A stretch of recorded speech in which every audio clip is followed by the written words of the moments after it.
Illinois lawmakers have gone home for the summer after majority Democrats in both houses passed a $53.1 billion budget to fund state government for the fiscal year that starts on July 1st, but not without some last minute drama. And here to talk about that is editor-in-chief of the Capital News Illinois, Jerry Nowicki. I'm Jack Titchener. Good to have you on Illinois Lawmakers. Jerry, you're CNI's budget expert. You've been through this cycle many times before. We've known for some time now, several weeks as we've been reporting it, that there was some dissension in the House Democratic ranks, in particular, on some of the revenue generating measures that the governor had put forth to make this budget work. How did that play out in the wee hours of Wednesday morning of this week? Yeah, I think it came down to the concerns about raising spending to the point that they did, and then also accompanying that with some revenue things that may be one time in nature, like transferring some money from the road fund to make it work, $200 million here, there. And what it came down to was that you had enough votes on the budget earlier in the night. I think there were maybe 65, which you need 60 to pass. But then when we got to the revenue plan I think that debate started roughly 3 in the morning. That's when some of the Democrats, namely Fred Crespo of Hoffman Estates, decided they were going to make their stand. We're not going to vote for hiking this revenue for this package. Ended up being a pretty dramatic scene there when all of us were on a lack of sleep. I think some of us thought we were hallucinating. Crespo, of course, has been warning for some time now to be conservative in spending when he's talking to his colleagues in the House Democratic caucus, and has been concerned about the state. If spending increases, we could face a fiscal cliff where you might have to go back to individual taxpayers for an income tax increase later. Yeah, I think that was his argument on the floor that, hey, once these revenues go away or if spending gets any higher, then where do you go to get that money? You go to an income tax hike. No one's ever suggested they want to do that, but fiscal year 2026 will be its own beast. So we'll see, if spending pressures grow with inflation and the revenues start to tick away, then who knows what they'll be discussing. Well, CNI's Hannah Meisel had an opportunity to catch up with Governor Pritzker, and she asked him about that situation. And he did not seem to be concerned about it. He still says this is a balanced budget, the sixth balanced budget in a row, a record, at least in modern times, for Illinois budgets. Yeah, he sort of brushed it off as a Republican concern, even though we were very clear and indicating that it was Fred Crespo who was having the concerns. But, if I can say one thing for the governors, they have been conservative with the way they estimate revenues in upcoming fiscal years. I don't think there was ever a year where revenues came in below what they had estimated they would be. So I think, that's where he's coming from to some extent, saying, we're not sitting down here with high in the sky, hopes for what revenues are going to be. We paint a very realistic picture when we budget. Less than half a minute left, and there are surpluses when you consider all the revenue enhancements and tax code changes. There's still a surplus at this point for next fiscal year. Yeah, they planned in a little bit, and they also planned $200 million to chip into the rainy day fund for the year. So that's something they brag about a lot as well. Capital News Illinois editor-in-chief Jerry Nowicki, thank you so much, sir. Thank you. Democratic House Speaker Emanuel Welch joins us now on Illinois Lawmakers. Good to have you back on the program. Hey, Jack, good to be back. Good to see you, my friend. House and Senate lawmakers sent the governor a $53.1 billion spending package for the new state fiscal year starting July 1st, but it was not without a marathon session over in the House of Representatives. Went way into the pre-dawn hours of Wednesday. Why did it take 3 times to try to pass that budget with your caucus? Well, first of all, let me say, Jack, it's always good to be on your show and have an opportunity to speak with you. The budget passed on the first vote. the budget implementation plan passed on the first vote. The revenue package, which helps pay for the balanced budget, it did take 3 votes to get it done. But no one ever said that the House is boring. We're definitely not a boring chamber. You never know what to expect when it comes to the House. But, we tell folks sausage making isn't pretty. And they got to watch the sausage being made, which I think is very important for people to see. Sausage making is never pretty. We knew for some weeks that some members of the House Democratic Caucus had some reservations about all of the makings that went into this package. How did that play out in the final hours of this session? How did everyone finally, or at least the 60 votes, come together to push this over into the end zone? Well, both the House and the Senate have very diverse caucuses. Our supermajorities are very diverse. We look like Illinois. Quite frankly, we look like America. And when you look like America, I say diversity is the strength of our state, diversity is the strength of our caucus. But I never said it's easy. I mean, it takes a lot of listening. It takes a lot of sit-down meetings with folks and hearing them out and addressing their concerns. And, I met with a number of our members all weekend and through Tuesday and listened to their concerns and asked them to vote for these items because these are things that, as their leader, I negotiated with the Senate President and Governor, and we got it done. And as you see, every bill passed the House. One of your Democratic colleagues from Hoffman Estates, Representative Fred Crespo, was expressing some concerns about whether this package will hold together over the length of the fiscal year, and that lawmakers might have to come back and look for more sources of revenue to keep things going. Listen, Chairman Crespo has been around a long time. He chairs our General Services Committee because I consider him to be a subject matter expert. I listen to him. He's one of the many folks that I listen to. We believe that this is a balanced budget. It's our 6th balanced budget in a row. Already, investors are looking at it in a very positive light because it pays down debt. There was an article in Crane Chicago Business today talking about how far Illinois has come when it comes to our muni debt specifically, and how this budget continues to do that. We put in the work, and it's showing with the credit agencies and with the financial experts looking at it and giving us credit for what we're going to do. But more work has to be done, no doubt about it. When you look at the wide range of things that got passed, not only in the budget, but in terms of policy issues like insurance reform and things like that, early childhood department, how does how does the final work product of the General Assembly reflect the values that the Democrats in Springfield and Governor Pritzker have been expressing? Well, this budget is a true moral document. Our values are truly reflected in it. It's a balanced budget that continues to invest in a true cradle to career education system. The monies that we invested in our education system speak loudly. The messages that the investments that we put into our healthcare system speak loudly. The budget prioritizes things that are very important to Democratic constituencies, and I'm really proud of that fact. As we look forward to this, what are the things you're looking forward to addressing briefly in the fall veto session? Well, I'm right now excited that we're done with the spring session, and we're going to get to spend some time with our families and back home in the districts with our constituents. We'll have time to talk about the fall in the fall, and so I'm going to enjoy and celebrate the work that we got done this past spring. Because there's a lot to celebrate here. House Speaker Emanuel Welch, thank you so much for your time. We appreciate it, sir. Enjoy the summer.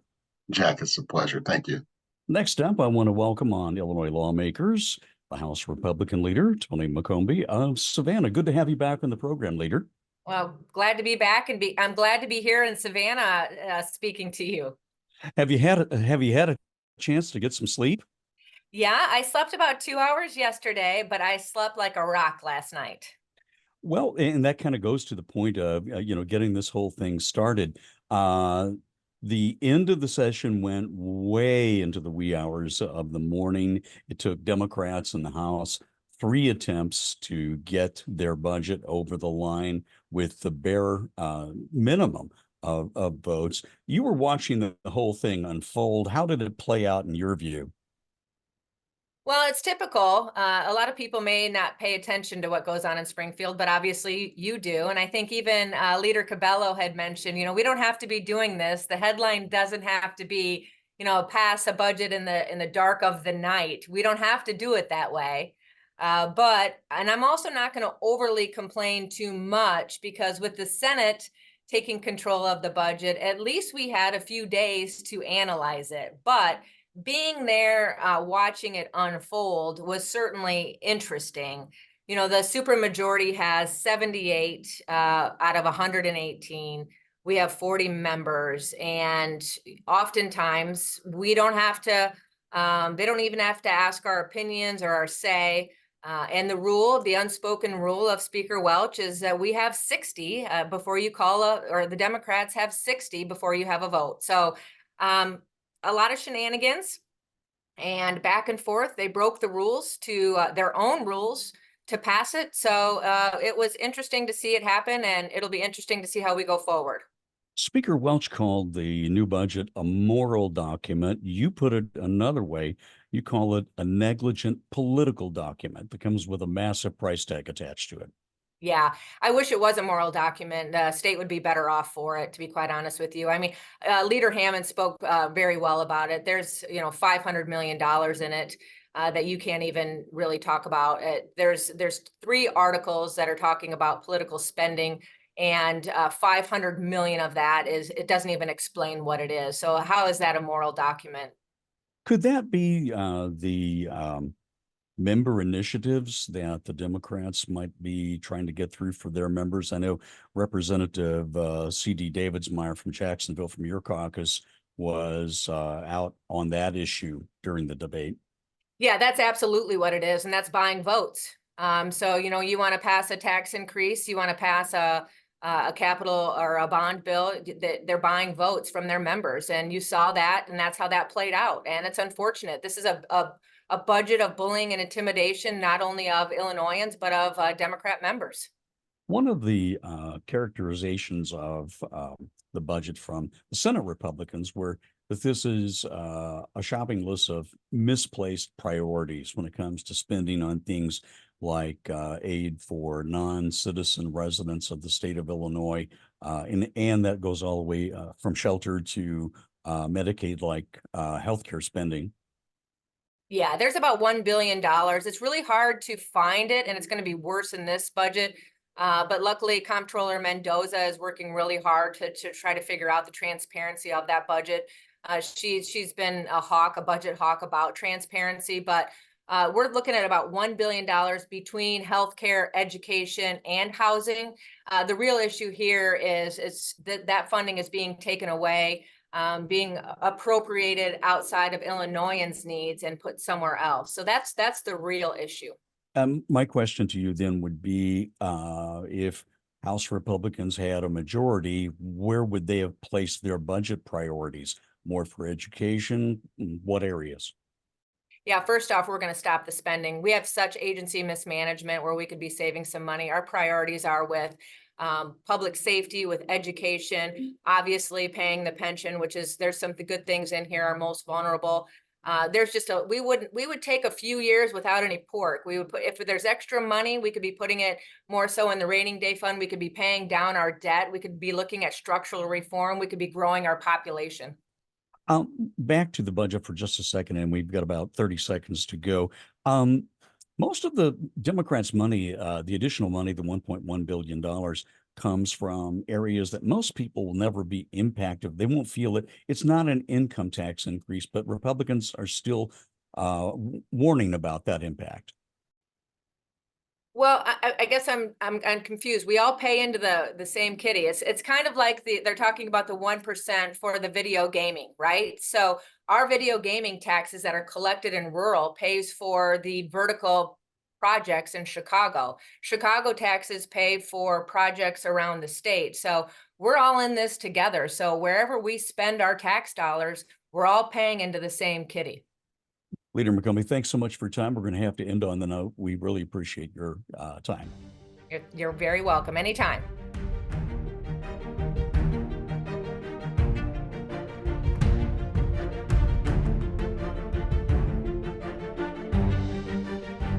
Democratic Senate President Don Harmon of Oak Park joins us next on Illinois Lawmakers. Great to have you back on the program, sir. It's good to be back with you, Jack. Thanks for having me. The Senate, of course, went home over the weekend after passing a $53.1 billion budget for the state fiscal year beginning July 1st. House lawmakers, though, had a tougher time passing the budget in the pre-dawn hours on Wednesday, but it's finally on the way to Governor Pritzker's desk. Senator, you've called the bill responsive, responsible, and balanced. How does it reflect the Senate Democrats' values for and priorities for the coming fiscal year? Well, thanks for the question, Jack. It's a good, responsible, balanced budget. I hope it will lead to the continuation of Illinois being viewed as a sound financial operator. At the same time, even under difficult circumstances, we were able to invest in those things that have long been priorities for the Senate Democrats: education, kindergarten through high school, as well as early childhood, and continuing investment in higher education with MAP grants and support for students. We've invested in healthcare. We've invested in homelessness prevention, and all in all, a budget of which we can all be very proud. There's another $200 million in there for the state's rainy day fund, and you're continuing to pay down the state's pension obligations for the 5 public pension systems. We are, and those are promises we've made and promises we need to keep. It's not as exciting to put money in the pension fund or the rainy day fund as it is to invest in kindergarten or early childhood, but it's a part of the balanced approach we've taken. There's a child tax credit for parents of qualified children under age 12. I think the total cost of that's pegged at like $50 million for the first year. It goes up from then. It does. This is also a longtime priority of Senate Democrats. Members of our caucus introduced more robust packages, one that would have been pegged at $300 million, another at $700 million. We were thrilled that the governor included a small child tax credit in his introduced budget. I believe that was a $12 million proposal. So we're happy that we have been able to push that up. It's going to go to the families that need it the most and to benefit children across the state. And we hope it can grow from there as the financial picture of Illinois allows. There's the elimination also of the state's 1% grocery tax. There was some negotiating that had to be done on that so that local municipalities that actually get money back from that wouldn't be as badly impacted. Could you speak to that? Yeah, this was a real priority for the governor, and I understand why. Illinois is one of the few states that imposes a state grocery tax. The fact of the matter is the proceeds of that grocery tax passed through the state and went to local governments from the jump. When we proposed eliminating it, the local governments understandably said, hey, how are we going to fill our budget gap? So we structured it to allow it to phase out from the state over time. And if local governments decide they still need it, they could enact it. I hope that we've given local governments other tools and revenue streams that might obviate the need for them to do it. But part of the package was to at least maintain the possibility that a local government could enact a grocery tax if it, with its village board, city council, decided that they needed to do that. There were some points of contention with some of your friends on the Republican side in the aisle. There's $182 million in there to provide shelter and care for recently arrived migrants, and another $440 million more for programs that provide Medicaid like health care for non-citizens. Republicans say the Democrats' party priorities are misplaced. They say the state's resources ought to be spent on Illinoisans, not non-residents. I was surprised at how often the Republicans on the floor were telling us we weren't spending enough money.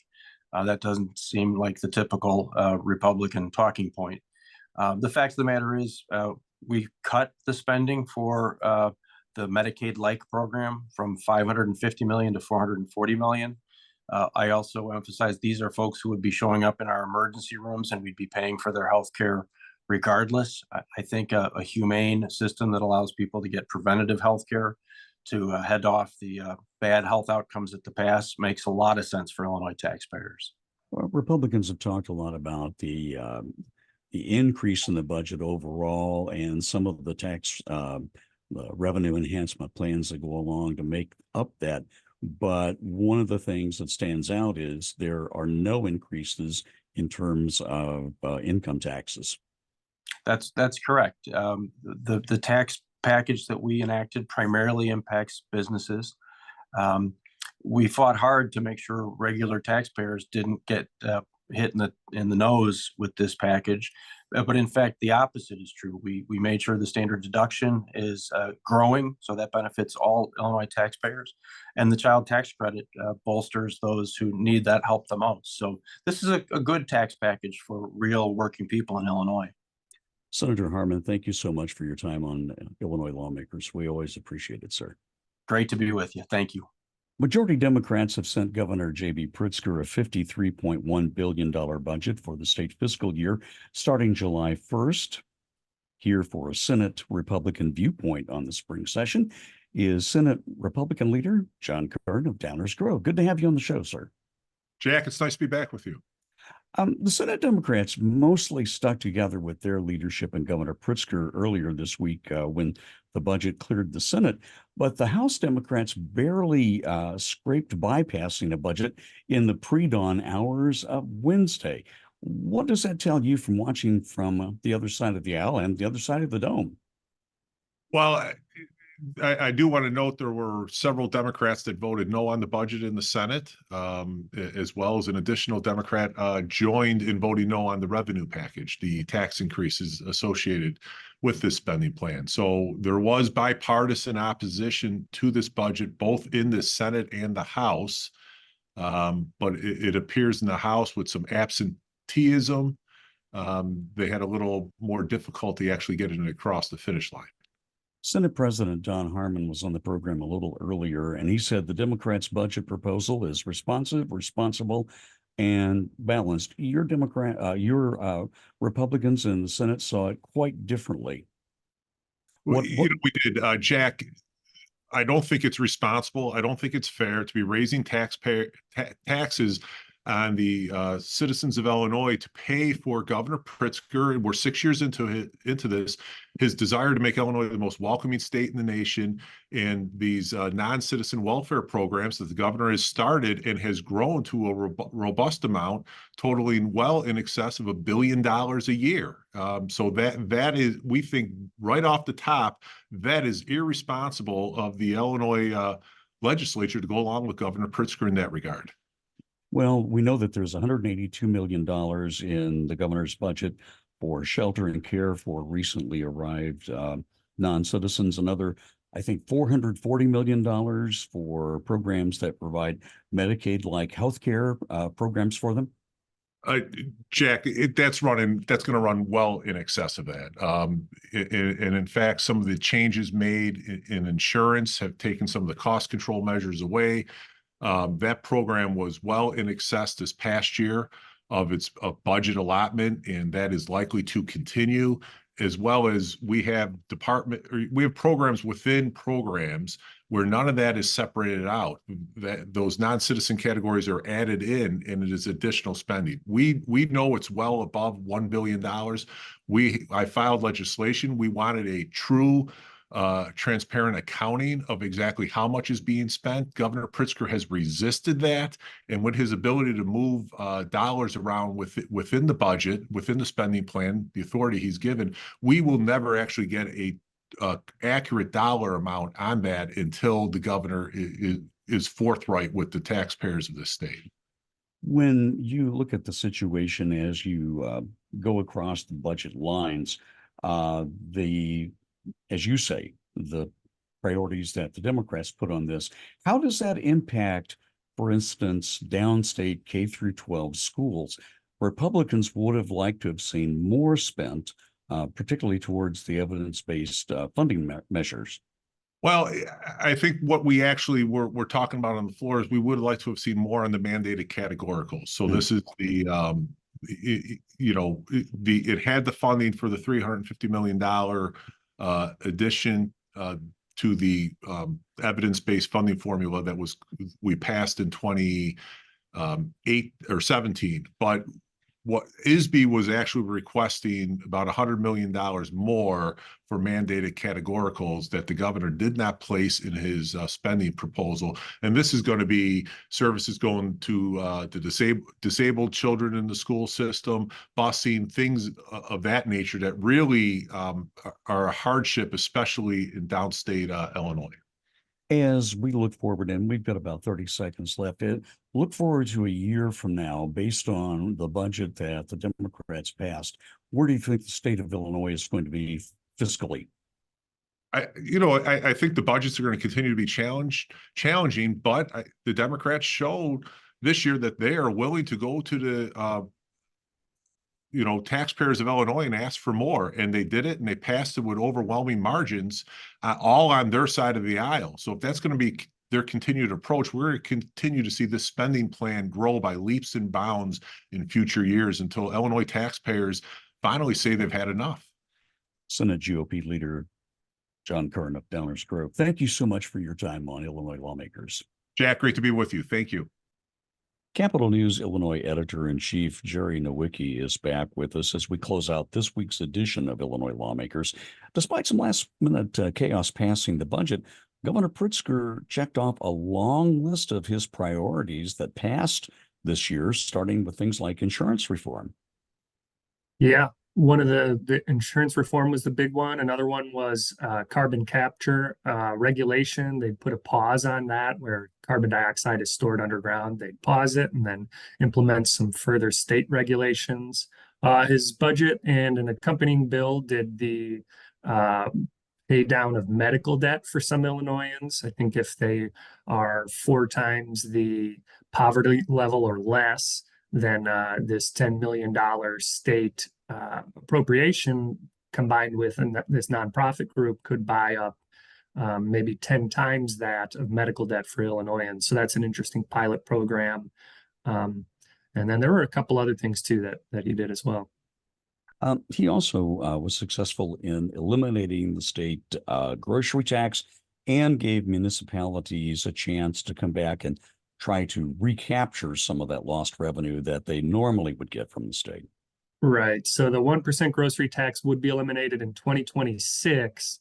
The interesting thing is that all of that revenue went to municipalities. It never went to the state. So it was an easy thing to do for state coffers. But, it's realistic that many or most Illinoisans won't see that difference because these municipalities will use that new authority to do local taxes.